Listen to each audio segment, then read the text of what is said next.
এটা দাবি যে আসলে এখনকার ইয়াং জেনারেশন যারা আছে, যারা এখন কাজ করছে, তারা যেভাবে এই মিডিয়াটাকে দেখতে চায়, আমাদের সম্মানটা সমাজে যেই জায়গায় নিতে চায়, আমরা তাদের সাথে একসাথে হয়ে কাঁধে কাঁধ মিলিয়ে আমরা যাতে আমাদের কাজটা করতে পারি। যারা শিল্পের চর্চা করি তাদের মধ্যে একটা গোষ্ঠী যারা আমাদেরই খুব কাছের, তারা সরাসরি ওই খুনকে, যারা খুনি তাদের পক্ষে কথা বলেছে।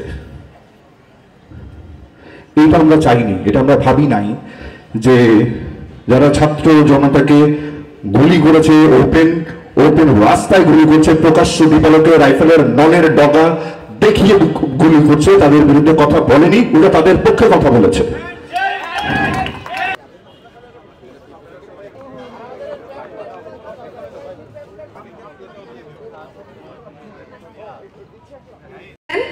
তারা নানানভাবে নানান সময় সেই সুযোগ সুবিধাগুলো নিয়েছেন, তারা তাদের জায়গা শক্ত করেছেন, কিন্তু আনফর্চুনেটলি আমাদের জন্য যারা আমরা আসলে তাদেরকে অনুসরণ করার কথা ছিল, আমাদের জন্য কিছু রেখে যেতে পারেন নাই বেশিরভাগ সময়। সো আমরা যারা মধ্যবয়স্ক আছি, আমার 41 বছর বয়স, যারা মধ্যবয়স্ক আছি তারা আমরা চাই আসলে যে যারা ইয়াং আছে তারা যেভাবে আমাদের মিডিয়াটাকে দেখতে চায়, যেভাবে সাজাতে চায়, আমি আজমেরী হক বাঁধন, আমি সেইভাবে আমার মিডিয়াকে দেখতে চাই। কারণ আমি এই জায়গাটাকে আমি বিলং করি। আমি বাংলাদেশের এমন একজন আর্টিস্ট যে আন্তর্জাতিকভাবে অনেক অনেক সম্মান আসলে নিজে তো বয়ে এনেছি, দেশের জন্য বয়ে এনেছি।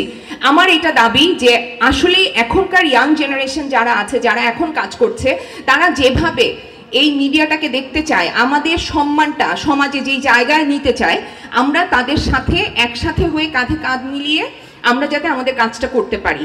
আর যারা আমাদের অগ্রজ আছেন, আমি তাদের কাছে খুবই সম্মানের সাথে একটা অনুরোধ করতে চাই, জায়গাটা ছেড়ে দেখেন। আমার মনে হয় আপনারা খুব একটা মানে দুঃখ পাবেন না, খুব একটা মন খারাপ করার মতো কোনো ঘটনা ঘটবে না। আপনারা দেখতে পারেন, বিশ্বাস করেন, বিশ্বাস রাখেন। এখানে আমরা এসেছি যে কিছুদিন আগে দেশে একটা বিশাল ঘটনা ঘটে গেছে।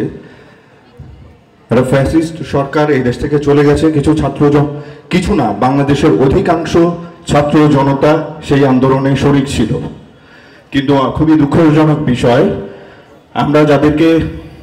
আমরা যারা শিল্পের চর্চা করি, আমরা খুব শিল্পী হয়ে গেছে সেটা বলছি না, আমরা যারা শিল্পের চর্চা করি তাদের মধ্যে একটা গোষ্ঠী যারা আমাদেরই খুব কাছের, তারা সরাসরি ওই খুনকে, যারা খুনি তাদের পক্ষে কথা বলেছে।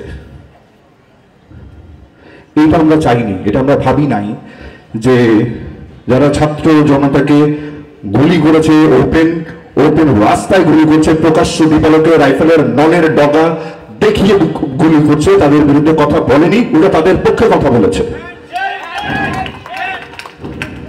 আমাদের ক্ষোভটা এখানে। এখন অনেকেই হয়তো ভুল পাল্টাচ্ছে, কিন্তু আপনাদেরকে আমরা চিনি।